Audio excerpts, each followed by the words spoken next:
sama mag la waaw sama kilifa la bu fekkente ne damaa wax loo xamante ne moom dafay gis leneen maa ngi koy jégalu parce que tamit nit lañu man jublu moom sax saa ko man musuma jublu di dugg ci loo xamante ne dañ koy yàq wala dañ koy xeeb wala mooy loolu mais dafa fekk damaa bëgg a yar paa bi bu ko defee xam nga le 22 comme ñaari 2 la ma ñëw ko ñaari 2 yi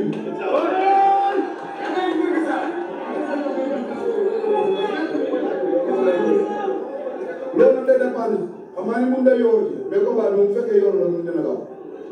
sàcc la. mais saa naa day yor te yow nga xam ne waa ci kaw mbër bi nga est-ce que sax boobu boo demee ci kaw bii yor parce que mu wax sax day yow jàpp na ne la amul demee moom daal tey soxla ko am mais sax bu bii gis surtout waa yi mu teglante boo xoolee amul lu ci defal ci ko donc ñaari liggéey yooyu ko def depuis ñu ci technique ak bëre lañ teg ba daal est-ce que mën na yaa ci rajo wala da nga yaakaar ne même sax bu moo fi nekk ba tey. pourtant même sax boobu moo fi nekk ba tey kenn daa doon xool demandé mu doon ko ci sa bopp mais même sax boobu bu ko defee moom daa ko def xam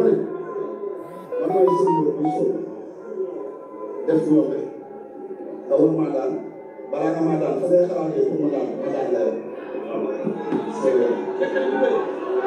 man maay sëñ bi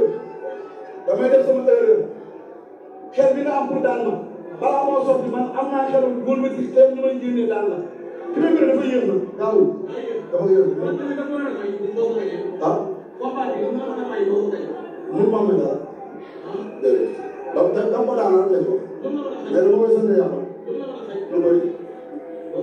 waaw te yàlla bu ko ñaan gerte bi noonu laa ni demee ñu bàyyi